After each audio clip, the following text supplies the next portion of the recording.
시청자 여러분 안녕하십니까? 대한민국의 현재를 이끌어가는 법조계와 정관계의 저명 인사분들을 모시고 그분들의 솔직하고 허심탄회한 이야기를 들어보는 진형의 파워피플 진형의 변호사입니다. 오늘 그 첫 번째 손님을 만나보기 위해 이 자리에 나왔는데요. 저 또한 어떤 분이신지 매우 궁금합니다. 먼저 준비된 화면 만나보시죠. 아, 그분이요. 굉장히 열정적인 분이시죠. 인간관계에 있어서 사실 다른 사람들이 하기 어려운 정성과 기억력과 열정을 가지고 폭넓게 접근을 하시는 분이시기 때문에 사실상 그분이 가지고 있는 그 정도의 넓은 인맥은 그분의 인품과 그 노력에서 나왔다고 생각이 됩니다. 그분은 30년차 변호사일 정도로 경력이 훌륭하시지만 오히려 2년차 변호사 부가 저한테 많은 조언도 구하시고 때로는 격이 없게 정말 조언도 청하는 되게 소탈하신 분입니다. 또 제가 알기로 클래식을 비롯한 많은 음악의 조예가 깊으신 것으로 알고 있습니다. 그래서 굉장히 많은 CD라던가 기타 많은 LP 등을 보유하신 것으로 알고 있는데 그런 점이 오히려 어떤 변호사 이외의 모습, 어떤 특별한 모습을 어필함으로써 사람들이 호감을 자아내는 게 아닐까 생각해 봅니다. 이분이 어떤 분이신지 궁금하시죠? 네, 오늘 만날 이 첫 번째 주인공은 바로 변호사 2만 명을 그 구성원으로 둔 대한변호사협회의 하창우 협회장입니다. 평소 소통을 중요시한다는 하창우 협회장이 과연 어떤 분이실지 저 또한 매우 기대가 되는데요. 첫 번째 파워피플 지금 만나보시죠.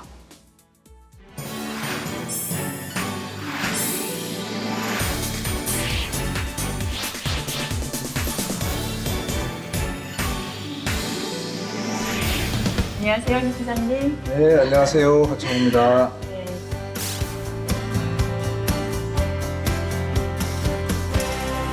제가 들어오면서 사무실을 좀 살짝 네. 돌아봤는데요. 굉장히 많은 분들이 바쁘게 일을 하시고 계시네요. 이곳은 어떤 일을 하는 어떤 곳인지를 우리 협회장님께서 직접 한번 소개를 좀 해주시겠어요? 네. 여기는 대한변호사협회 사무실이고요. 대한변호사협회에는 전국에 16,500명이 개업하고 있는 업무를 보고 있는 곳입니다. 여기의 업무는 총무, 재무, 기획, 해외 교류를 담당하고 있는 국제 11개 등 11개의 과가 있어서 우리 전체 회원들을 위한 업무를 보고 있죠. 예.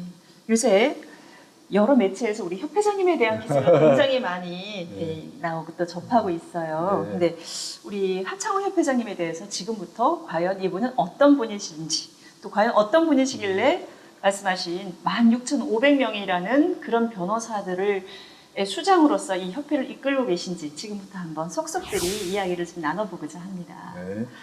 자, 그래서 저희가 일단 준비했습니다. 먼저 키워드로 알아보는 우리 하창우 협회장님의 삶의 이야기 지금부터 시작하겠습니다. 네. 굉장히 어렸을 때부터 책을 좋아하셨을 것 같은데 어떠셨을까요? 혹시 또 좋은 책 읽으신 거 있으시면 소개도 좀 부탁드립니다. 책을 좋아하게 된 것은 중학교 2학년 때 그 교지가 있었어요. 쌍백선이라는 교지가 있었는데 그 교지에 우연히 편집위원이 됐어요. 네. 편집위원이 돼서 이제 글을 써보기도 하고 네. 편집위원으로서 그 교재에 글을 실어야 되니까 글을 써보기도 하고 그다음에 이제 한번 읽기도 하고 이제 운명적으로 만나는 사람이 하나 있었습니다. 바로 라이너 마레 릴케. 아, 우리나라에서도 사실 굉장히 그 릴케에 대한 팬들이 많죠. 예, 혹시 릴케 그때 당시에 시집 그때 준비해 오셨네요. 그때 이제 시집으로 네. 이 69년 10월 11일로 찍혔네요. 그러니까 69년 10월 10일 교내 100일장에서 뭐 찬방상이라는 걸 받았어요. 네, 진짜 여기 상이라는 이 마크가 뚜렷하게 도장에 찍혀 있네요. 이 경중이라 돼 있습니다. 경중. 경중이 네. 경남중학교를 경중이라 그래요. 그래서 이제 이 상으로 받은 시집이 네. 지금까지 가지고 있습니다만은 그리움이라는 시집입니다. 예. 혹시 릴케 시집 중에서 좋아하시는 시 한 편 정도 좀 낭송 좀 부탁드립니다. 상당히 어려운 부탁인데. 그래서 이제 릴케는 독일 상징주의 시인인데요. 굉장합니다. 이게 글을 읽어보면 그 함축적인 의미가 굉장해요. 그래서 낭송도 뭐 해보겠지만 제가 이제 대한변호사협회장이 돼서 초년 변호사들에게 항상 이야기합니다. 시집을 시집을 읽어라. 시집을 읽어라. 왜냐하면 네. 시집이 단 한두 줄에 그 의미를 다 함축하고 있어요. 그래서 글을 잘 쓰려면 좋은 책을 많이 읽어야 되거든요. 네. 근데 이 시집은 그야말로 시에 그 의미가 함축되어 있기 때문에 자기가 표현하고자 하는 것이 어떻게 표현할 것인가를 가르쳐주는 것이 바로 시집에서 출발해야 됩니다. 그래서 네. 시집을 먼저 읽고 그 다음에 뭐 논술집을 읽는다든지 신문사설집을 읽는다든지 해서 이 시집을 읽기 시작하라고 이제 권고하고 있는데 네. 그때 그 시집이 그냥 69년도 받았으니까 지금 한 거의 60년도. 47년 47년. 전이네요. 진짜 하나의 또 인생에 대한 정말 역사 같은 느낌인데요. 한번 네. 좋은 시 낭송 한번 좀 부탁드릴게요. 그렇죠. 어려운 부탁을 하시네. 사랑이 어떻게 너에게로 왔는가? 햇빛처럼 꽃바람처럼 다시 할게요. 잘라가지고 사랑이 어떻게 너에게로 왔는가? 행복이 반짝거리며 하늘에서 불려봐. 사랑이 어떻게 너에게로 왔는가? 햇빛처럼 꽃바람처럼 또는 기도처럼 왔는가? 행복이 반짝거리며 하늘에서 불려와 날개를 거두고 꽃피는 나의 가슴에 크게 열려오는 것을. 또 하나의 제가 우리 협회장님에 대한 매력적인 부분을 발견한 게 바로 음악에 대한 기호와 또 좋아하시는 그 마음이었었어요. 제가 듣기로는 우리 협회장님이 굉장히 많은 특히 이제 음악이 여러 장르가 있겠지만 또 그 중에서도 소위 고전 클래식이라고 하는 그 클래식 음악을 굉장히 좋아하시고 또 많이 들어오셨다고 들었는데요. 공부도 하셨다면서요? 음악을 했죠. 클래식 공부를. 지금 증거를 가지고 왔습니다. 이게 이제 세계 명곡 대사전이네요. 그 당시에 경희대학교 음악 교수인 1974년에 발간된 책인데요. 이승삼 교수님이 쓰신 세계 명곡 대사전입니다. 클래식 음악을 듣다 보니 이게 나도 이제 본격적으로 한번 들어봐야 되겠다는 생각에서 먼저 서점에 갔습니다. 당시에 네. 1974년입니다. 서점에 가서 이 책을 사게 된 것이죠. 그 당시에 음악책 중에서 제일 두꺼운 책을 샀습니다. 이게 그래서 이승삼 교수의 세계 명곡 대사전이라는 책인데요. 1974년에 나온 책입니다. 그냥 봐도 굉장히 이게 지금 고색 창연하게 정말 손때가 많이 묻은 그런 책이네요. 한번 자, 손때가 어떻게 묻었는지 보여드리겠습니다. 자, 클래식 음악을 그 당시에 많이 듣게 되면 네. 이 책이 대사전이지만 여기에도 없는 곡들이 많아요. 그렇겠죠. 그래서 그런 곡들은 이렇게 표시를 합니다. 보시면 보통 음악은 바하부터 클래식이 시작되거든요. 이 책을 보시면 이제 바하의 유명한 곡들이 있지만 네. 이 책에서 소개하지 못하는 음악들은 그 당시 만년필입니다. 이게 만년필로 옆에다 곡을 세웠었습니다. 이렇게 여기는 없다. 이렇게 그렇게 해서 이제 줄을 긋고 이제 내용을 보는 거죠. 여기 이제 요 베토벤입니다. 네. 책이 베토벤에 관한 항상 저 책인데 사진이죠. 이제 베토벤에 관한 이제 전기도 제가 따로 다 있고 베토벤 전기집이 책이 따로 있습니다. 그래서 그 책도 다 읽어보고 있는데 이게 이제 책을 몇 번 읽다가 이제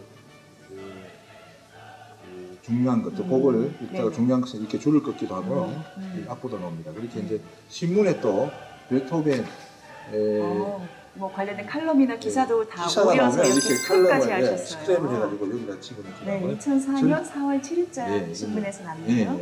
이렇게 11년 전에 신문 기사도 이게 중간에 집어넣기도 했는데 절대 고요히 생겨서. 그러면 어느 곡을 제일 좋아하세요? 그런 협회장님께서. 제일 좋아하는 곡은 네. 바그너 곡입니다. 바그너의 이제 한포이즈 곡이라는 곡이 있는데요. 네. 이 바그너는 그 음악가가 독일에 가면 니벨룽겐의 반지로부터 니벨룽겐의 반지가 공연을 하면 이게 악극인데 하루 종일 합니다.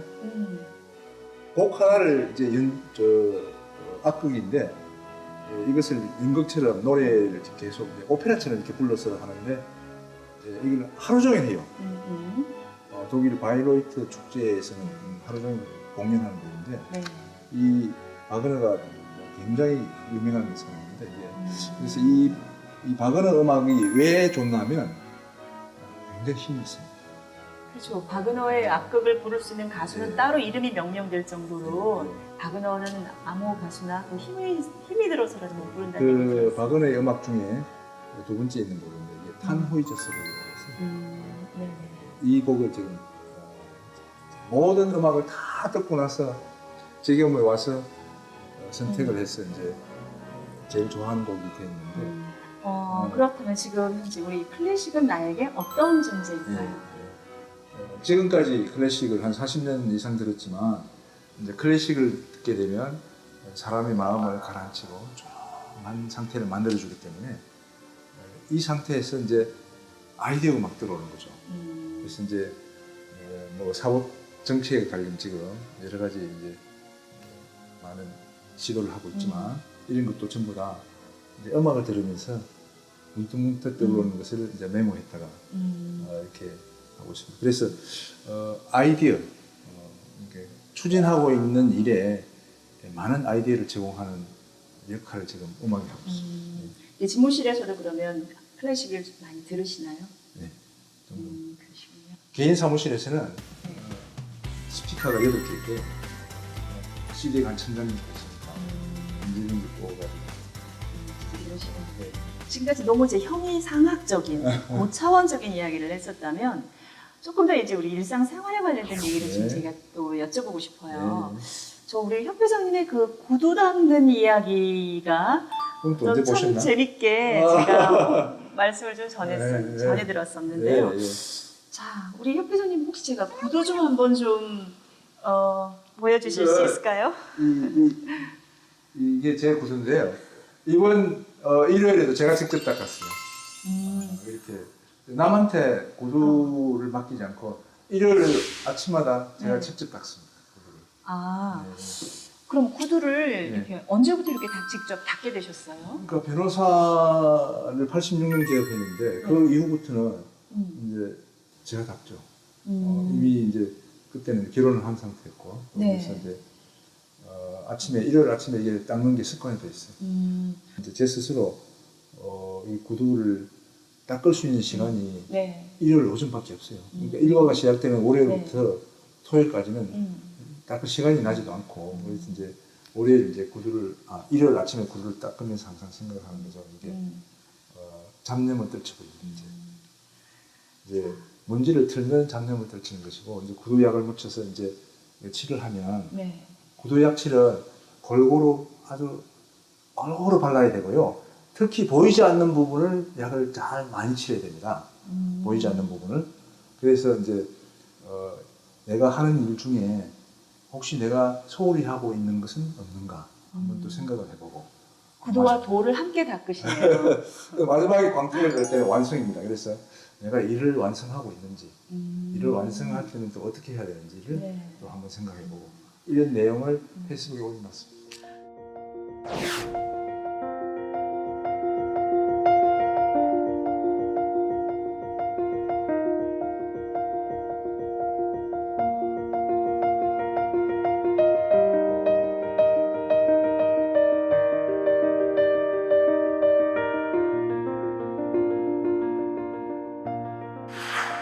자, 지금 저는 사실은 우리 SNS 얘기를 좀 여쭤보고 싶어요. 네, 제가 듣기에는 우리 협 회장님은 굉장히 SNS를 잘 활용하시는 분으로 제가 알고 있거든요. 네. 이 SNS를 또 활용하시게 된 계기가 있을까요? 지금 현대사회는 곤종 속의 고독이라 해서 네. 자기 혼자만 맨날 이렇게 들여다보고 뭐 이렇게 혼자만으로 생활을 많이 하고 있잖아요. 그러면 사람은 절대 소통하지 않고 혼자서 살 수 없습니다. 이 세상은. 네네. 자기가 성공하고 발전하려면 주위에 있는 사람들 때문에 자기가 성공하는 겁니다. 예. 그럼 주위에 있는 사람들하고 소통을 해야 되는 겁니다. 그래서 자꾸 대화할 수 있는 방법은 다들 바빠요. 너무 바쁘기 때문에 직접 만나서 대화하는 것은 힘들어집니다. 네. 그래서 평소에 계속 소통할 수 있는 방법은 바로 이 SNS입니다. 그래서 그럼 이것을 협회장님께서 생각하시는 소통이란 어떤 걸까요? 소통은 이제 사실 말을 주고받는다고 해서 아, 소통은 그렇죠. 아닐 것 네. 같기도 하거든요. 이런 메시지를 주고받는 과정에서 마음을 얻어야 되는 겁니다. 마음을 얻는다. 상대방의 마음을. 네. 자기의 진실을, 순수성을 보여줘야 됩니다. 네네. 이게 굉장히 중요한데요. 아무리 소통을 많이 하고 오고 가도 상대방의 마음을 닿게 만들지 않으면 의미가 없어요. 그래서 글을 하나 보내더라도 정말 진정성을 담아서 네. 성심성의껏 작성을 해서 보내야 됩니다. 그러니까 결국은 우리 협회장님이 생각하시는 소통은 상대방의 마음을 얻는 얻는 것, 것입니다. 그것을 위한 방법이군요. 네. 자, 그렇게 바쁜 일정을 또 그렇게 많은 분들과 소통하고 공감하면서 보내시려면 당연히 제일 중요한 것이 결국 체력이실 텐데요. 건강 관리 어떻게 하시는지 여쭤보고 싶어요. 제가 항상 말씀드리는 이 세상에서 돈을 잃으면 적게 잃는 것이고 명예를 잃으면 많이 잃는 것이지만 네. 건강을 잃으면 모든 것을 잃는다. 이거 굉장히 중요한 말인데요. 네. 아무리 자기가 똑똑하고 잘나고 해도 죽으면 병들어 죽으면 끝입니다. 그래서 살아있는 한 건강하게 살아야 되기 때문에 네. 건강 관리가 굉장히 중요하고요. 예. 저 같은 경우에는 하루 종일 일정이 사람을 만나고 외부 행사에 참여하고 안에서 일 보고 하는 것이 아침부터 저녁 잘 때까지 계속되고 있기 때문에 네. 체력 유지가 굉장히 중요합니다. 그래서 매일 아침 1시간씩 운동을 합니다. 운동을 해서 이제 체력을 단련시킵니다. 네. 굉장히 중요합니다. 이 자켓 벗으신 몸은 어떠신지 한번 좀 공개해 주실 수 있을까요? 그렇게 하죠. 시청자분들에게. 그렇게 하죠. 정말 보다 더 슬림하시네요, 정말로. 이제 날이 괜찮고 운동하기도 하고 이렇게. 네. 네, 지금까지 이제 몇 가지 우리 키워드를 가지고 한번 말씀을 좀 나눠봤는데요. 협회장님 예전의 모습, 또 지금의 현재 살아오신 이 내용을 쭉 한번 마치 추억 여행하시듯 한번 얘기를 해보시는데 어떠셨어요? 과거에 본인의 말씀하시다 보니까. 이제 평소에 바쁘게 살면서 생각하지 못했던 그런 과거를 한번 조마담처럼 한번 스크린했습니다. 그러니까 과거에 마치 뭐 잠시의 타임머신 여행 같은 느낌이 저는 좀 드는데요. 자, 그럼 지금부터는 이제 우리 협회장님이 걸어오신 법조인으로서의 30년의 그 인생에 대해서 제가 조금 더 속 깊은 얘기를 좀 여쭤볼게요. 자, 지금 현재 대한변호사협회 회장님이시기도 하지만 그 전에 변호사이셨잖아요. 그러니까 변호사로서 그동안 정말 수많은 사건, 사고 또 이런 것들을 접하셨을 텐데 자, 일단 그때 그 시절 어떤 사건으로 어떻게 수행을 하셨는지 그 깊은 이야기를 이제 나눠보겠습니다. 저는 변호사 지금까지 30년을 하고 있습니다. 네. 그 중에 초년 5년은 고용 변호사를 했고요. 네. 나머지 25년은 이제 개업 변호사로서 해왔는데 네. 그동안에 이제 맡은 사건은 엄청나게 많았죠. 많고 다양하시죠? 30년 동안 했으니까 굉장히 많죠. 네. 그 중에 이제 가장 인상에 남는 사건은 네. 정말 가슴 아픈 사건이 하나 있었어요. 그게 이제 재수생이었는데 네. 재수생이 남자인데 이제 절도를 했어요. 네. 그래서 그 구속이 됐습니다. 그래서 엄마가 예. 아는 사람을 통해 저를 찾아와가지고 우리 아들 사건을 변론해달라. 결국은 아들을 석방해달라 이런 취지였는데 네네. 돈이 없어요. 가난했어. 그래서 가져온 것이 결혼 회물을 가져왔더라고요. 그러니까 이 반지, 네. 목걸이 네. 이런 결혼 회물을 내놓으면서 돈은 없으니까 내가 지금 돈이 없다. 그래서 이거 받고 사건을 해달라 이런 것이 있어요. 그래서 제가 그 회물을 어떻게 받습니까? 그렇죠. 그래서 제가 듣기만 해도 마음이 네, 찡한데요. 무료를 해드렸어요.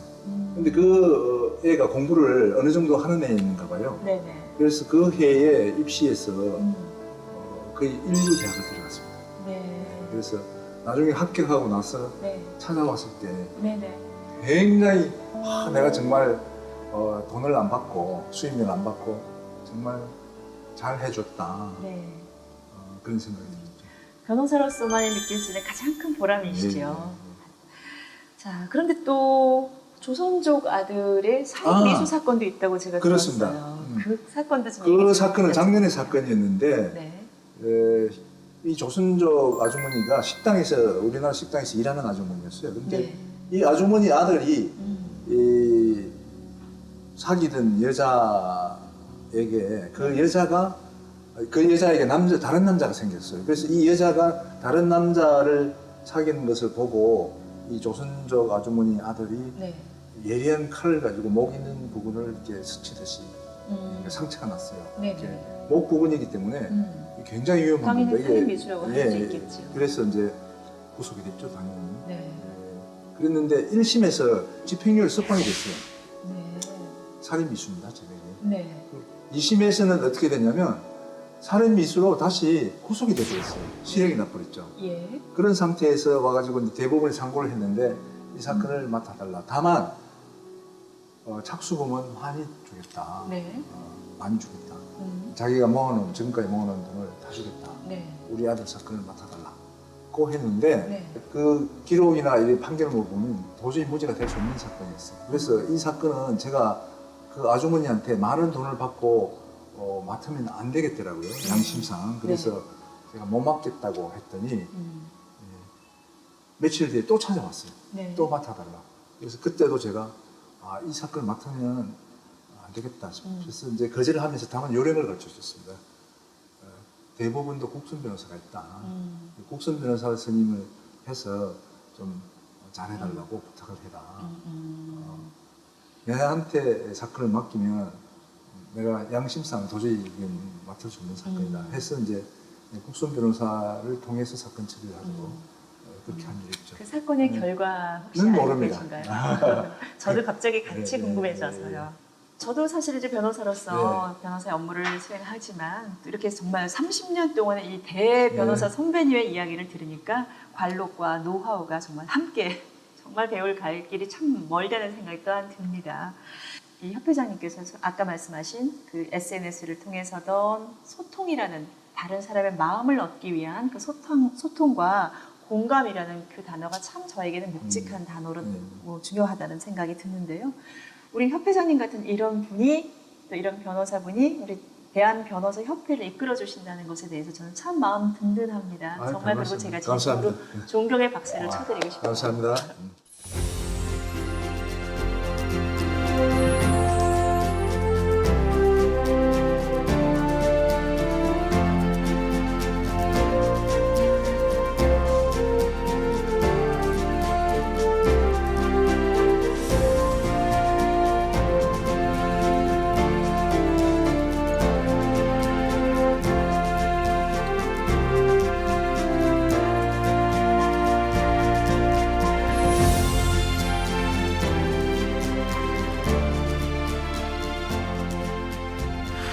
지금까지 우리 하창훈 협회장님의 어렸을 때의 모습, 그리고 또 30년간은 또 변호사 생활하셨던 이런 모습을 쭉 보면서 저는 사실은 평소에 제가 협회장님을 어느 정도 알고 있다고 생각했는데 그보다도 훨씬 더 무궁무진하게 오늘 정말 새로운 이야기를 참 많이, 그것도 아주 재밌게 이야기를 지금 이제 듣고 있는데요. 감사합니다.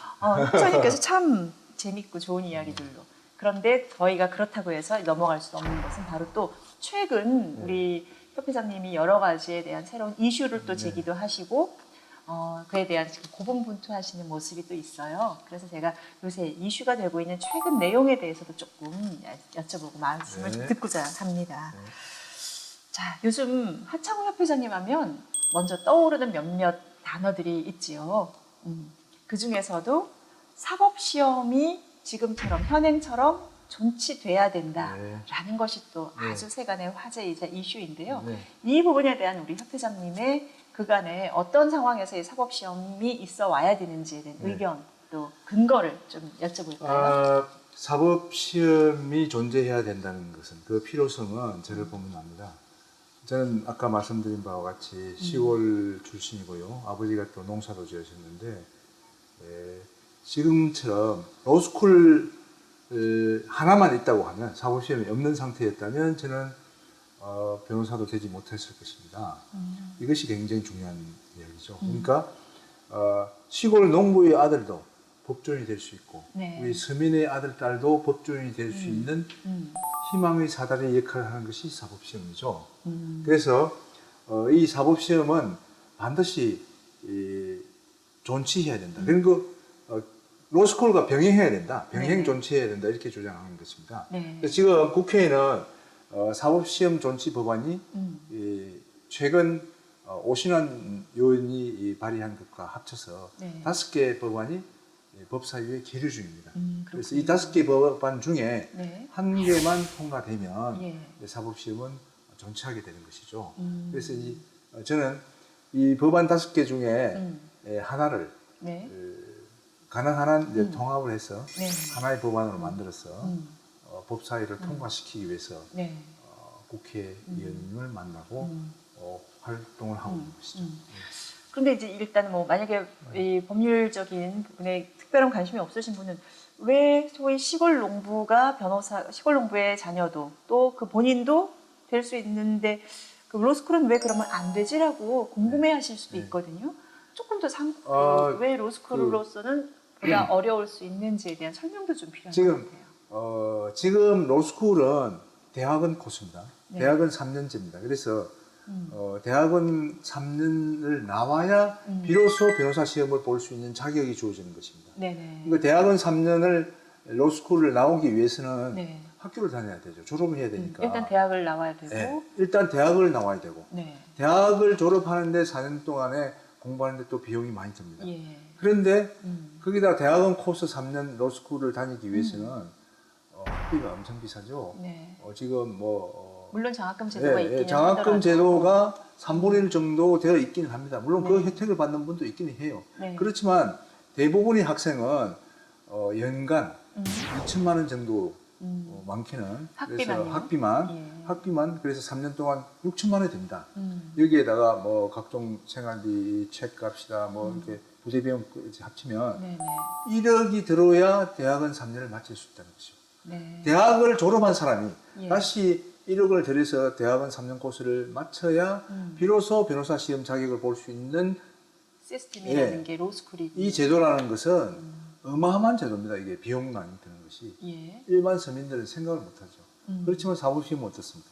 사법시험은 대학을 졸업하지 않아도 됩니다. 네. 그냥 법학 과목을 몇 학점 이수만 하고 네. 또 대학을 졸업하면 다행이고 옛날에는 네. 저희 동네에는 초등학교 졸업 학력만 가지고도 학교 간 사람이 있었어요. 네. 그와 같이 학력이 필요 없는 것이죠. 그리고 돈이 그러니까 별로 많이 들지가 않는 거죠. 네. 그래서 사법시험이라는 것은 서민의 아들 딸도 네네. 판사, 검사, 변호사가 될 수 있는 길인 것이죠. 음. 우리 사회가 네. 가난이 대물림되고 예.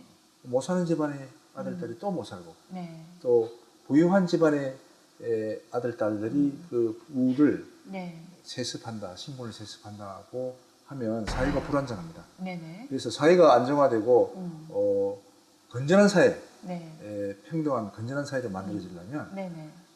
밑에 희망의 사다리, 개천에서 용나는 그건 옛말에 됐지만 이것을 희망의 사다리 역할을 할 수 있는 이 사다리가 사회에 여러 개 만들어져야 되는 것입니다. 예. 그 사다리 중에 하나가 사법시험인 것이죠. 그래서 사법시험은 로스쿨과 병행 존치해야 된다 이렇게 주장하는 네. 것이죠. 자, 또 빼놓을 수 없는 요새 또 화두가 네. 요새 법정에 가면 어떤 의뢰인들로부터 직접 사건을 위임받고 또 수임해서 하는 경우, 즉 소위 사선 변호사라고 하겠지만 그에 대한 또 대비되는 대조되는 단어가 국선 변호사지요. 예. 이 국선 변호사 제도를 개혁하거나 또는 통합해야 한다라는 네. 그런 지금 노력을 하고 계시고 여러 네. 활동을 하고 계시다고 들었는데요. 이 부분에 대한 설명과 의견도 좀 여쭤보고 싶어요. 국선 변호사 제도가 지금 네. 잘 보시면 일반 국선, 또 법률 구조 공단을 통한 국선, 또 법원 사법부 내에 국선 전담 변호사가 있고요. 네. 민사 소송에서는 또 소송 구조 변호사가 있습니다. 네. 이렇게 해서 이 국선 변호사 제도가 예. 주체도 다르고 사방팔방으로 흩어져 있습니다. 네네. 근데 변호사인데 이 변호사 협회에서 관리를 못하고 네. 법무부나 사법부나 이런 데서 법원이나. 이렇게 네. 이제 따로 떨어져서 관리하고 있다는 것은 이게 비효율이고요. 굉장히 비용이 오히려 많이 듭니다. 몇 배 듭니다. 그래서 저는 국선 변호사 제도를 통합해야 되겠다는 평소의 생각을 가지고 네. 이번 협회장 선거에 출마할 때도 공약으로 냈었고요.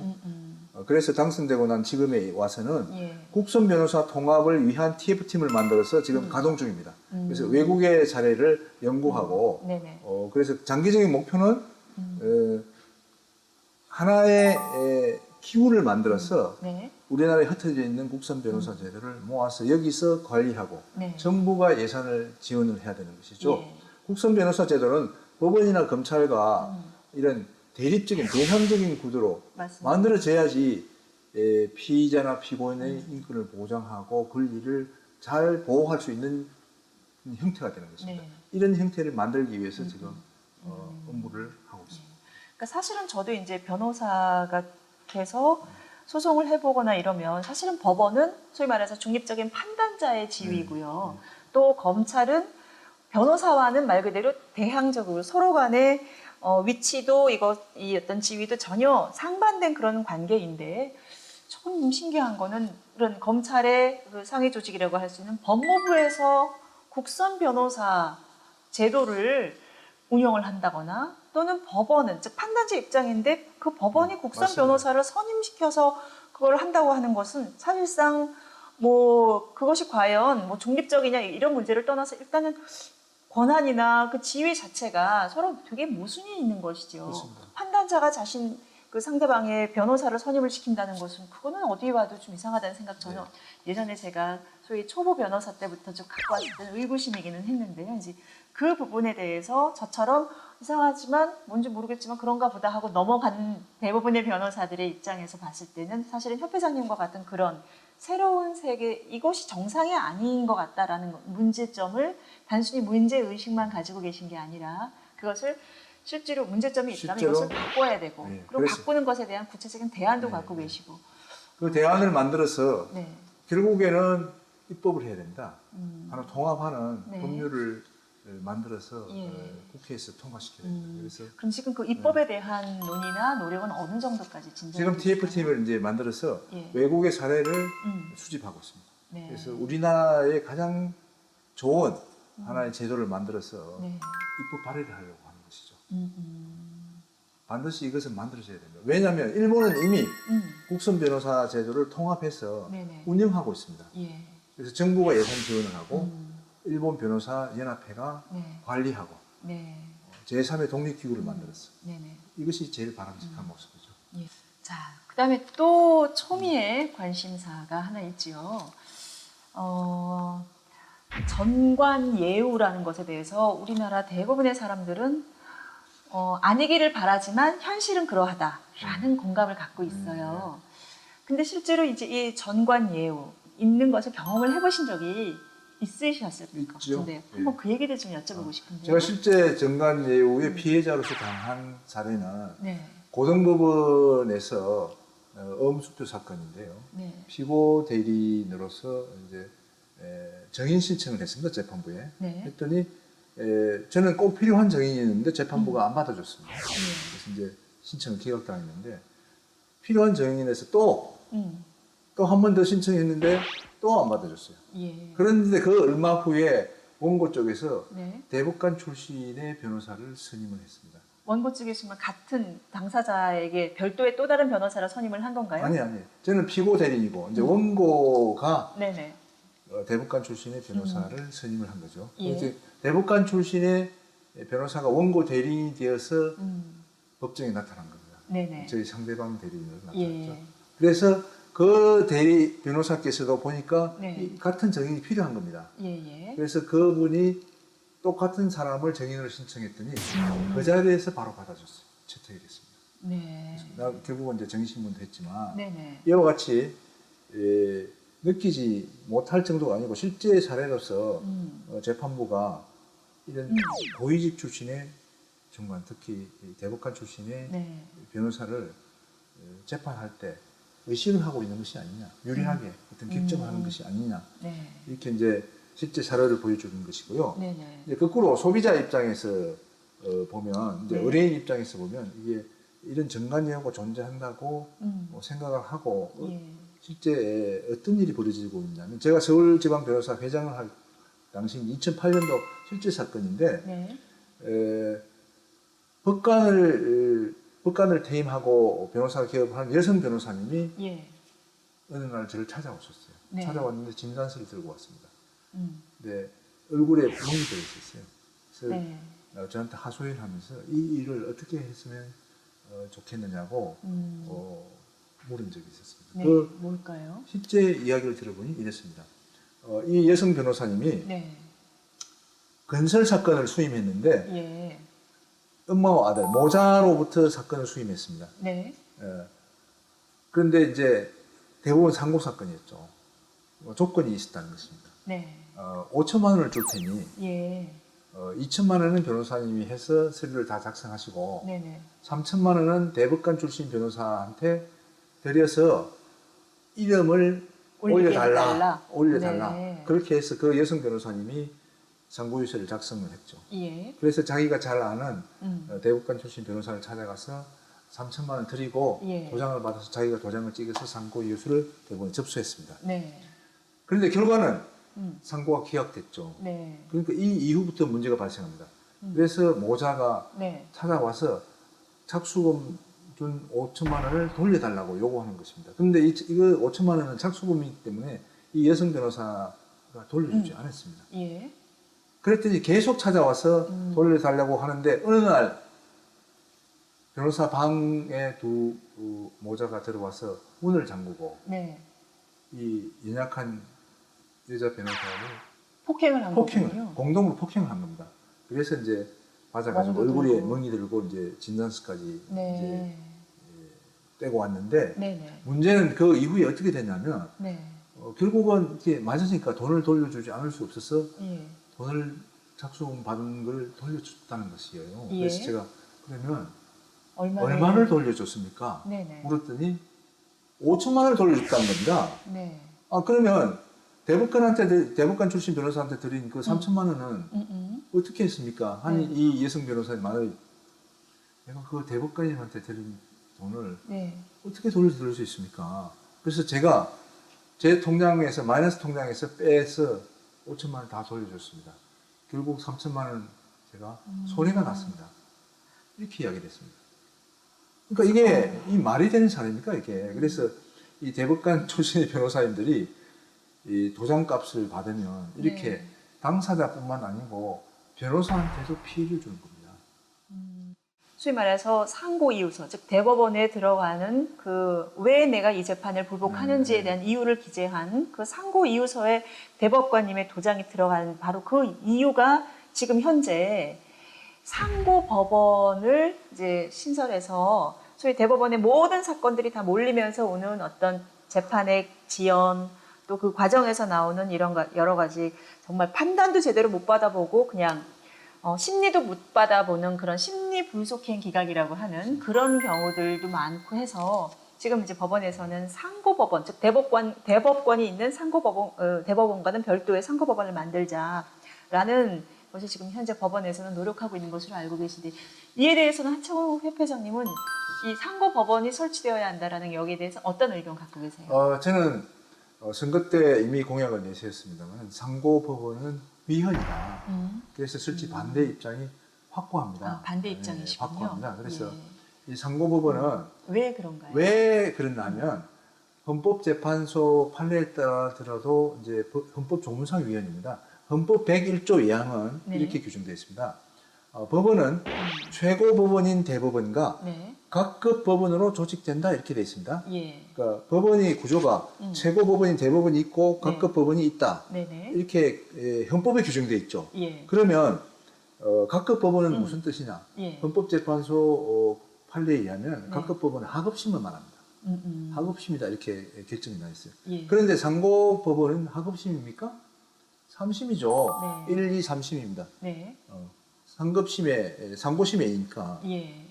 그렇다면 각급 법원에 해당이 되지 않습니다. 네네. 상고법원이. 네. 자, 그렇고 만약에 해당이 되면 어떻습니까? 각급 법원이 상고법원이 각급 법원에 속한다고 하면 사심이죠.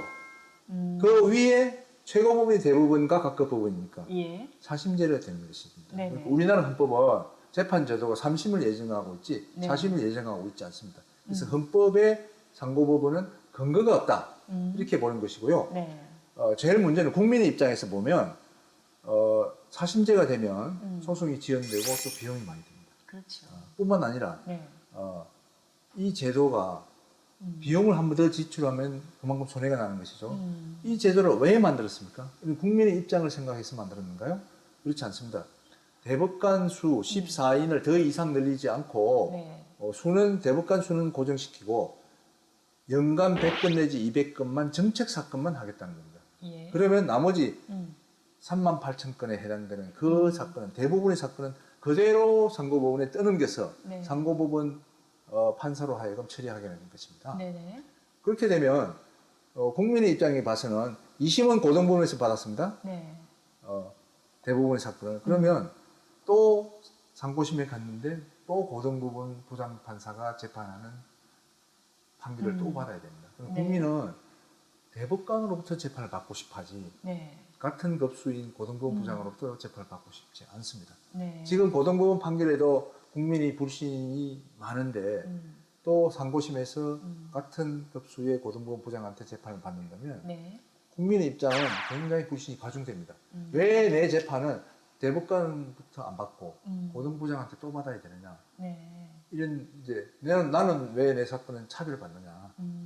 대법관이 재판하는 재판은 뭐고 네. 내 사건은 왜 이렇게 고등부장한테 받아야 되느냐? 이와 같이 사법 불신이 가중될 우리가 많습니다. 예. 여러 가지 헌법적 근거나 이 제도를 만든 취지나 여러 가지 볼 때 이것이 네. 과연 국민을 위한 제도인지 네네. 문제가 되는 것이고요.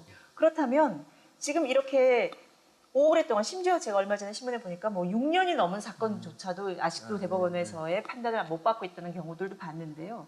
그럼 이런 경우에 대한 대안 또한 있어야 그렇습니다. 될 텐데 우리 협회장님께서 생각하시는 대안은 뭘까요? 자, 그 사건이 적체되어 있는데 이것을 해결해야 됩니다. 네. 그렇다면 지금 대법원에 작년 사건이 38,000건이 접수가 됐는데요. 네. 대부분의 계류 중인 사건의 30%는 이런 과태료나 이런 간단한 사건들입니다. 과태료. 왜 이렇게 조그마한 경미한 사건까지 대법원이 판단을 해야 됩니까? 이런 사건은 상고심에서 판단 안 하도록 하면 일단 30%의 사건이 떨어져 나갑니다. 예. 그럼 70%가 남는데 이것은 대법관 수를 증언하면 됩니다. 지금 14명이지만 대법관 수를 증언하자. 14명이지만 2배 내지 3배 늘리면 충분히 해결할 수 있는 것이고요. 2017년부터는 우리도 인구가 감소합니다. 인구가 감소하기 때문에 이제 네. 사건 수도 좀 줄이겠죠. 줄어들이라고 이제 보는 것이죠. 네. 그래서 대법관 수를 늘리면 간단히 해결할 수 있는 문제를 이렇게 복잡하게 만드는 것이고 또 하나 중요한 국민들이 제일 불만인 심리불속행 제도, 변호사도 마찬가지입니다만 심리불속행 제도는 네. 상고법원에 설치하는 별개로 폐지해야 됩니다. 그래서 사건의 기록을 다 봤다고 한다면 예. 이유를 안 쓸 이유가 없는 이유가 거죠. 없는 것이죠. 네. 당연히 이유가 써야 됩니다. 이유를. 그게 심리불속행 제도는 없어져야 될 제도이기 때문에 네. 심리불속행 폐지를 위한 TF팀도 저희들이 만들어놨습니다. 그래서 이 제도를 어떻게 하면 폐지할 것인지 또 연구하고 네. 입법을 통해서 해결하려고 하는 것이죠. 오늘 우리 하창호 협회장님과의 긴 인터뷰에 드디어 이제 마지막 질문이 될 것 같은데요. 지금 협회장님께서 생각하고 계시는 어떤 앞으로의 계획, 또 내 개인의 목표, 또 그리고 앞으로도 이루지 못한 꿈을 꾸는 한 청년이라는 얘기가 있는데 우리 청년 하창호로서의 앞으로 가지고 계신 꿈에 대해서 조금 듣고 싶습니다. 지금 대한변호사협회장까지 한 사람이 꿈을 이야기하려면 좀 이상하지만 저는 여기까지 온 것만 해도 저희 행운이고 하나의 정말 좋은 기회가 주어졌다 이렇게 생각하는 것이고요. 저는 임기 2년 내내 사법개혁, 검찰개혁을 통해서 이 사법제도를 발전시키려고 하는 것이 궁극적인 목표입니다. 그래서 우리나라의 잘못된 제도 관행 이런 것은 과감히 바꿔야 됩니다. 이런 이 잘못된 제도를 바꾸는데 기존에 잘못된 제도하에 있었던 법의 잣대를 들이대면 안 됩니다.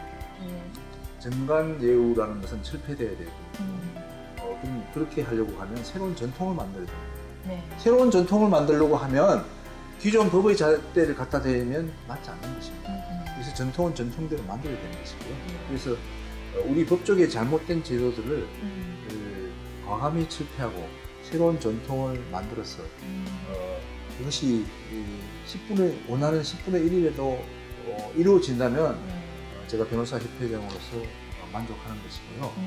그리고 협회장을 마치고 나서는 저는 젊은 변호사들을 위해서 멘토가 되겠다 그런 생각을 가지고 있습니다. 그래서 다른 큰 꿈은 없습니다. 없고 우리 어려운 변호사들, 정말 젊은 변호사들 요즘 취업도 어렵고 참 일자리도 없어서 정말 고생하고 있는데 이런 젊은 변호사들을 위해서 제가 최대한 일자리를 만드는 법안을 여러 개 구성하고 있습니다. 네. 그래서 법안을 만들어서 실제로 일자리 좀 창출을 하고 또 마치고 나면 이런 젊은 변호사들을 위해서 멘토 역할을 하는 것으로서 저희 임무는 끝나겠습니다. 네. 한 사람의 목소리와 그 사람의 한 명의 역할이 물론 세상을 바꿀 수는 없을 겁니다. 하지만 정말 이 목소리 하나하나가 모인 즉 씨앗으로서의 이 세상의 변화를 움직이기를 기대하는 것은 너무나 우리로서는 꿈꾸어 볼 만한 세상이 아닐까 합니다. 오늘 꾸미지 않으신 정말 솔직담백한 모습으로 저희에게 이렇게 귀한 시간과 함께 인터뷰에 모든 얘기를 다 잘 풀어주신 해창래 회장님께 오늘 진심으로 감사드립니다. 네, 저도 장시간 좋은 말씀 해주시고 대단한 일을 해주셔서 감사드립니다. 네, 고맙습니다. 젊은 변호사님들에게 제가 한 말씀 드리고자 하면 지금 변호사 시장이 어렵습니다. 정말 취업하기도 어렵고 사건을 맡기는 정말 기존 변호사님들 다 어려운 상황입니다. 그렇지만 자기의 인생은 자기가 개척하는 겁니다. 자기가 경험을 해서 어떤 판단력과 가치관을 세우는 것도 중요하지만 남이 어떻게 살았는가를 보고 거기서 배우는 것은 더 중요하다고 생각합니다. 그래서 여러분께서는 인생의 목표를 반드시 세우시고 그 목표를 향해서 부단히 노력하십시오. 그러면 여러분은 꼭 성공하실 것입니다.